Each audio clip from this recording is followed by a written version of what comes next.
그러면 이걸 알았으면 이제 어때야 되겠습니까? 실제로 내가 그렇게 행을 해야 됩니다. 요것은 직공부고 요거 뒤에는 행공부입니다.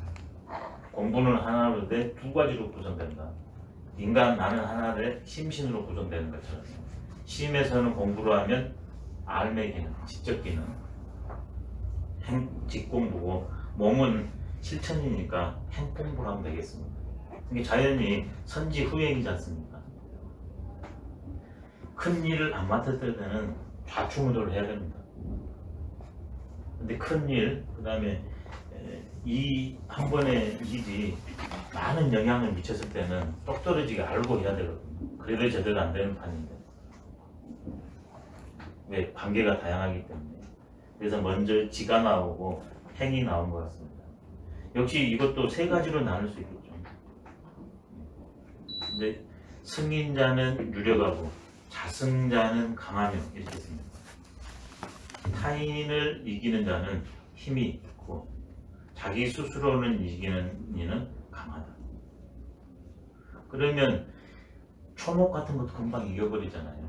근데 사람 이기기는 어려워요.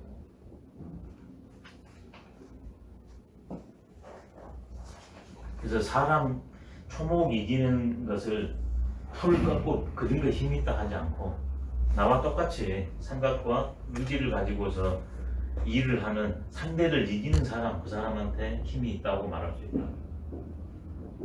근데 진정한 강자는 누구냐?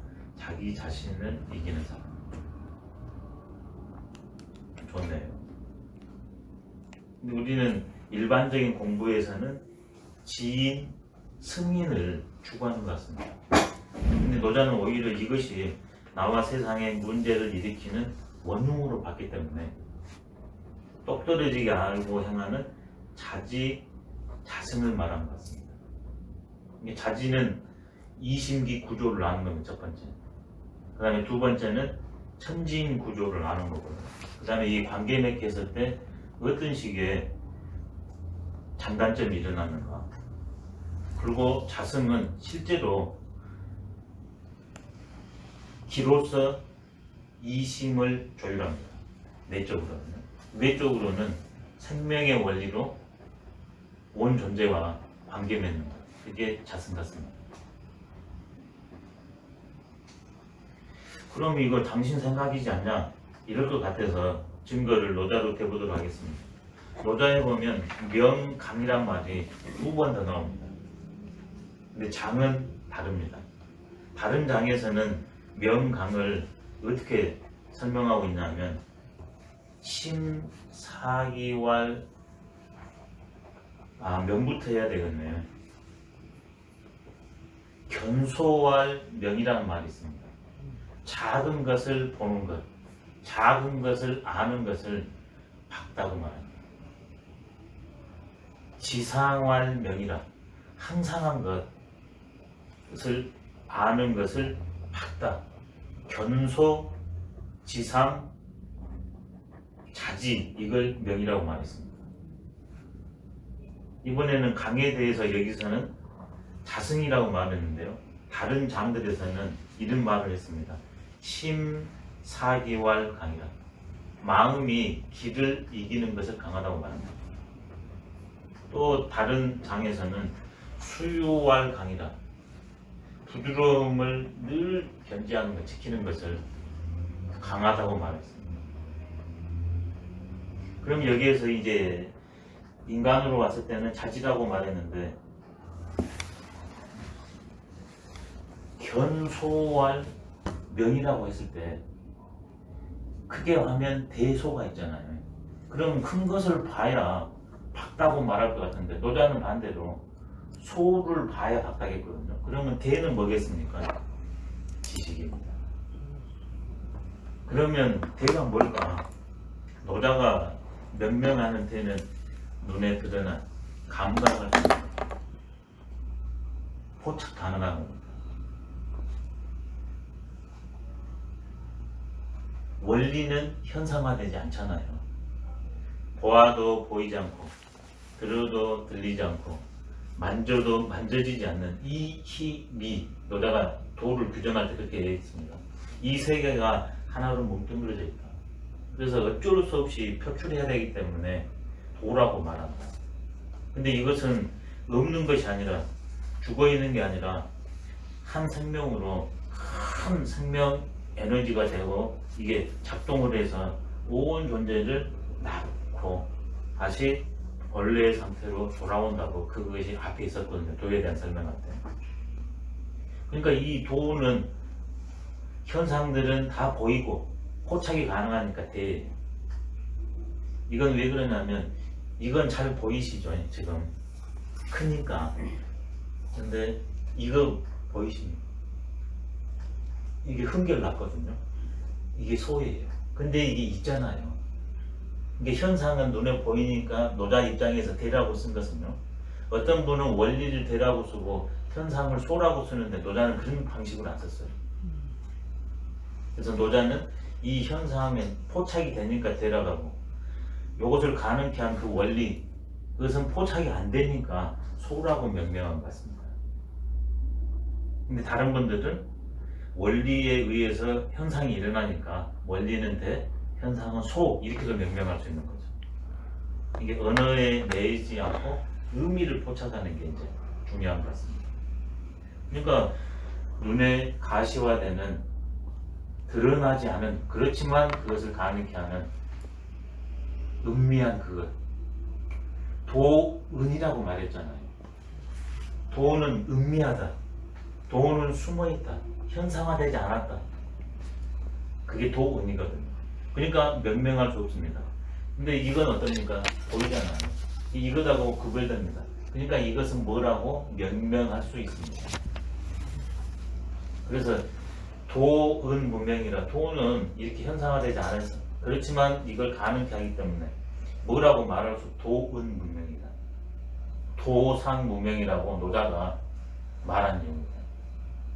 근데 이미 도가 작동하면 이런 식으로도 나오고 이런 식으로도 나오잖아요. 그게 시제 유명이에요. 우리가 다 배웠습니다. 처음으로 이런 식으로 헤아림이 있어서 이런 식으로 재단돼서 나오면 이것과 이것이 구별되기 때문에 구별 지어가지고 명명할 수 있다. 시제 유명이에요. 다 연관되어 있는 것 같습니다. 그 다음에는 그러면 소는 어떤 측면일까? 원리의 측면은 지상활명이라 항상한 것, 불변적인 것, 변화를 관통하고 있는 것, 일상적인 것, 떳떳한 것. 상자가 이렇게 세 가지로 보면 좋겠습니다. 불변의 원리, 변화의 원리, 첫 번째로. 두 번째는 일상. 이게 이제 동양 철학과 서양 철학 종교와 제일 다른 점입니다. 첫 번째가 진리로 말하면 되겠습니다. 근데 그 진리는 뭐냐? 이것이라는 거예요. 일상. 근데 플라톤의 이데아 사상 어떻습니까? 칸트 물자체 사상은 이게 진리입니까? 아니에요. 이원론이에요. 동양은 이론론이기 때문에 일상이 진리가 가능합니다. 모든 건 하나다. 근데 서양은 주류는 철학이건 종교건 둘 뒤에요. 그러니까 일상이 진리일 수가 어려워요. 그래서 칸트도 물 자체를 우리가 포착 못한다. 물 자체가 진리잖아요. 본래로서. 그 다음에 플라톤은 이데아하고 현상계. 그래서 요즘 말로 하면 이데아는 원본이고 현상계는 복사본이에요. 그러니까 진리가 일상일 수가 없어요. 그러니까 하느님 나라를 희구해요. 여가 하느님 나라가 아니에요. 근데 동양은 이게 진리예요. 일상입니다. 그러면 진리가 일상이니까 이 일상의 진리에 맞춰서 행위하냐 그러면 불편한 게 아니라 떳떳하겠죠. 항상 일상 떳떳. 근데 이제 떳떳까지 가냐 그러면 그건 유학이 개념이 들어간 거고요. 노장에서는 지상했을 때 진리, 그 다음에 일상 이런 측면이 조금 더 상대적으로 강조가 아마 되어 있지 않나 싶습니다. 왜 떳떳하냐 그러면 벌써 인간적 의미가 들어가기 때문에 문제가 발생하거든요. 이번에는 그것을 알았다면 아니면 몰라도 내가 그런 존재니 그렇게 살아야 됩니다. 그때 인간의 구조로 와서 심사기, 마음이 길을 조율하는 것, 부리는 것, 시키는 것, 그것을 간이라고 말했습니다. 그럼 벌써 인간을 어떻게 본 겁니까? 인간을 몇 개로 본 겁니까? 심사기 했을 때 심 하나 봤죠. 기 하나 봤죠. 뭐가 빠졌습니까? 몸이 빠졌습니다. 세 개로 본 겁니다. 몸에 가득 차서 몸 역할을 하는 게 기겠죠. 그것을 조율하는 게 심이겠죠. 세 개로 본 겁니다. 인간은.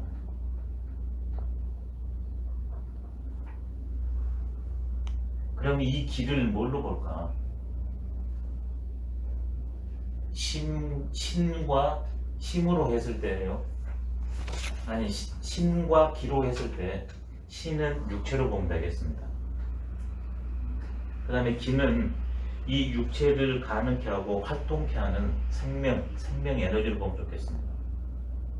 그래서 맹자는 기자는 체주충하라. 기라는 것은 내 몸에 가득 차 있다고 했습니다. 맹자 호연지장이랑 심사기랑 같이 보면 아주 좋을 것 같습니다. 그래서 3단계로 인간을 봤거든요. 맹자도. 지자는 맹자는 심 대신에 지라고 말했습니다. 지자는 기지수야다. 지라는 것은 기의 장수이다. 기를 이끈다. 그럼 이때는 이제 노자로 와가지고요. 심과 기로 하면 아까 전에는 기와 신으로 했고요. 이번에는 심과 기로 하냐 그러면 첫 번째는 생명 에너지 움직임 그대로입니다. 내가 어떤 마음을 쓰냐에 따라서 나의 에너지가 어떻습니까? 달라지죠. 이번에는 기니까 이걸 의식으로 가져오겠습니다. 그러면 심을 요즘 말로 이성, 기를 감성 이렇게 보겠습니다. 이성이 감성을 조절합니다.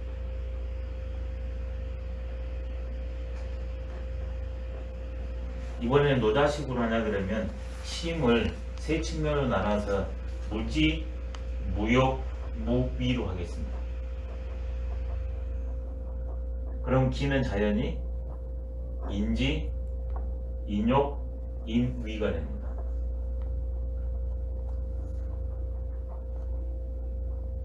이걸 심으로 하면 무심과 유심으로 하나로 줄이겠습니다. 무심으로 유심을 조율하는 것. 그 사람이 진짜 감사합니다. 근데 일상적으로 우리는 사나 그러면 유심의 소리를 못 듣기가 다반사고 들어도 어떻습니까? 힘들면 쾌락이 있으면 유심의 말을 들어버려요. 근데 노자는 그것을 평상시에 아니면 놓쳤으면 곧바로 회복해버린다. 심사기왈감. 진짜 이런 사람이 강하죠. 어디를 가도 이 사람들은 어디에 가도 굴하지 않습니다. 죽음 앞에서도 진짜 강자죠. 근데 육체적 힘 강한 사람 어떻습니까? 자기보다 힘 더 강한 사람이 있습니다. 곧바로 굴고 갑니다. 육체적 힘이 강해도 권력 앞에 어떻습니까? 그 사람이 내가 원하는 목적을 달성해 줄 것 같다 그러면 어떻습니까? 바로 배워버립니다. 근데 진리를 아는 사람은 어떻습니까?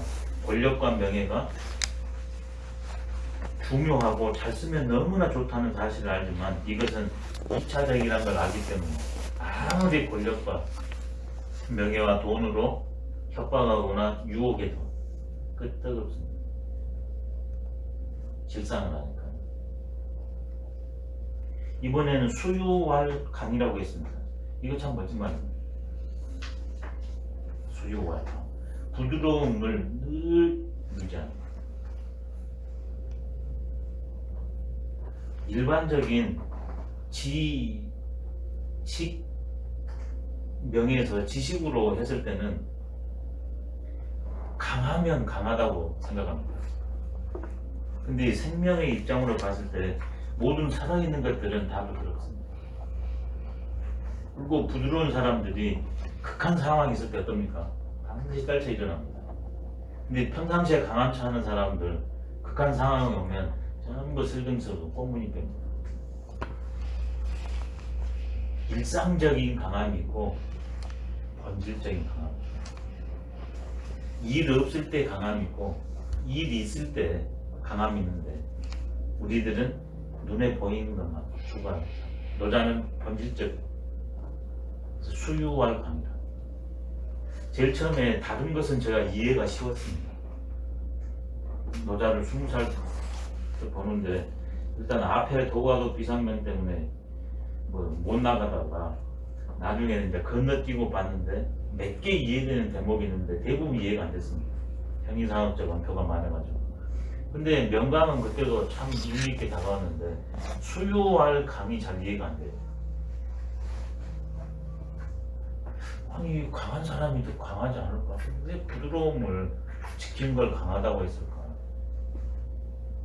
근데 노자에서 힌트로 줄 수 있는 게 나와 있거든요. 뭐냐면 유약자는 생에 무디고 뻣뻣하고 강한 것은 죽음에 무디라는 말이 노자가 글에 있거든요. 그 다음에 목강적 저리라, 나무가 너무 강하면 부러진다. 이제 거기에서 조금 힌트를 얻기는 했는데 수유할 강은 언능한다고 그러더라고요. 이제 이렇게 제 스스로도 이렇게 제 심신 문제, 그 다음에 제가 어떤 일 처리할 때, 그 다음에 다른 분들을 보면 확실히 부드러운 분이 진짜 강하더라고요. 이미 이렇게 제일 힘없는 사람, 분노하는 사람, 그리고 아무 소리 못하는 사람. 선생님이 예. 일상적인 강함하고 예. 본질적인 강함이 차이가 있다 예. 했잖아요. 예. 어떻게 차이가 있나요? 그러니까 우리가 보는 일상적인 강함은 진짜 강한 사람이에요. 예. 똑똑하고 야물고 잘 헤쳐나가고 이끈 사람.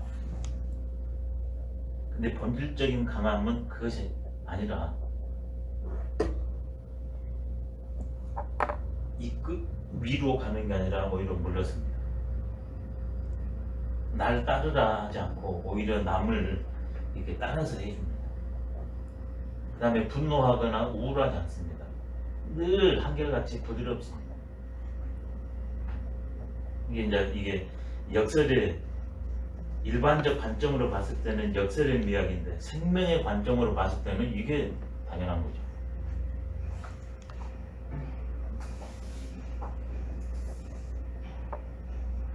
진짜 그 강한 사람은 부드럽습니다. 어떤 상황이 있어도 발끈발끈한 사람들 있잖아요.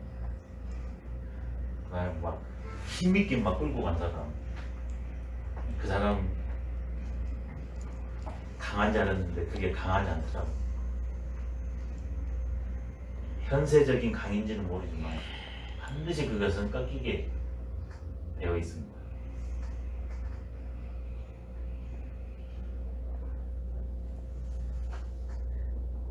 생각해보면 노자는 생명으로 한산조율한다. 생명으로.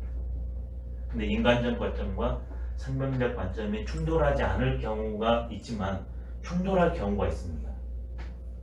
그랬을 때 명하지 못한 경우에는 인간적인 걸 가지고서 선택하는 것 같습니다.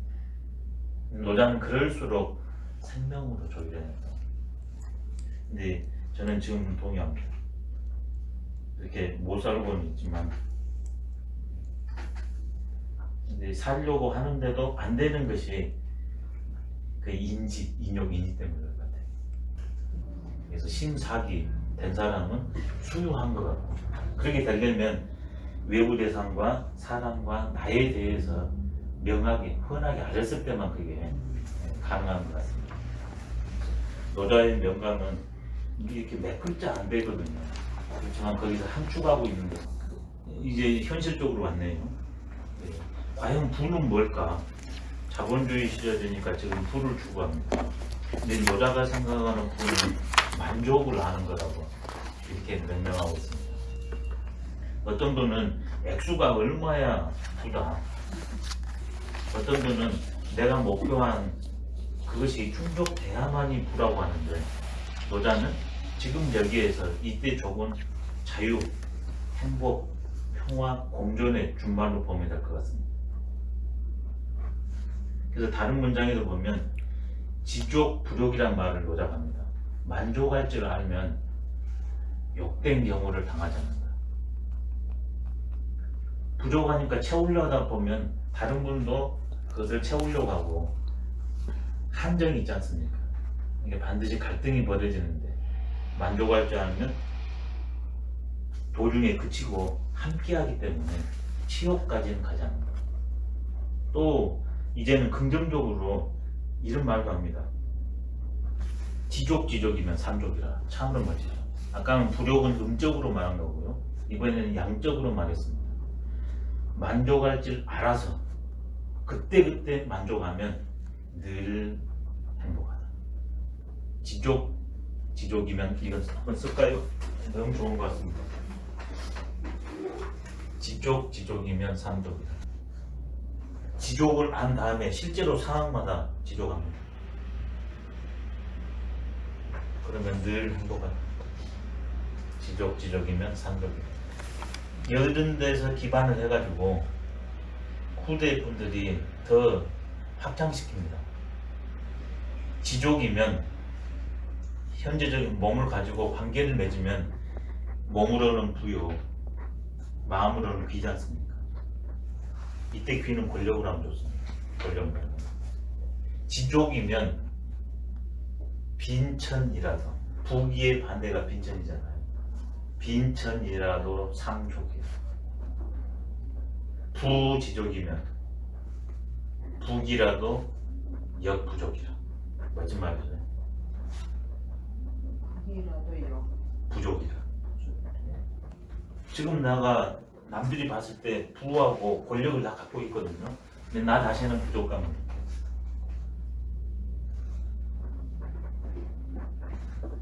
그때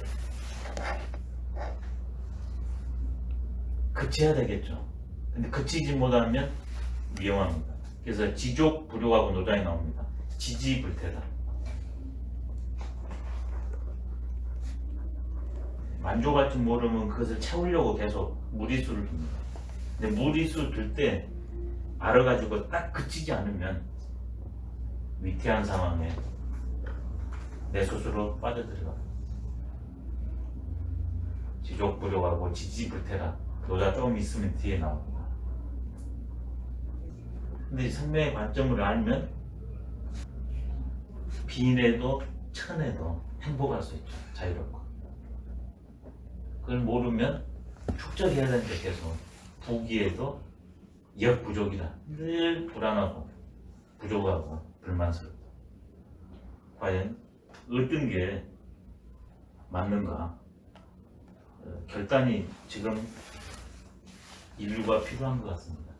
근데 지금은 외부적으로 부를 추구한 것 같거든요. 그 결과가 양극화입니다.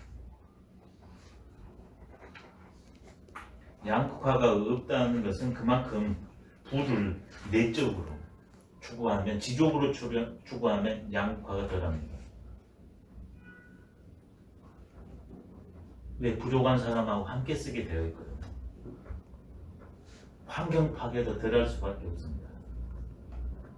대량 생산하지 않습니다. 이게 이런 것이 서부에서 먼저 시작됐잖아요. 근데 미국이 한 70년에 정점을 찍었지 않습니까? 미국은. 근데 그 이후에 세력하고 패망의 기운이 있으니까 어떻게 회복할까 해서 노장의 이런 가치가 서구에 가가지고 대한사상으로 되는 게 작은 것이 아름답다는 추마와 같습니다. 그게 바로 이런 사상이 가서 그랬답니다. 바로 지족에 우리 인류의 미래가 달려있다. 한마디로 말하면 작은 것이 아름답다는 게 그거거든요. 외부로 해서는 행복감이 있을 수 없다. 생명의 원리로 만족감을 알았을 때만이 인류의 문제는 해결된다. 작은 것이 아름답다. 볼륨도 없으면 안 됩니다. 거기에 따라서 이렇게 했는가 모르지만 제가 생각한 건 딱 이겁니다. 지족, 그러면 행복하다. 그래요.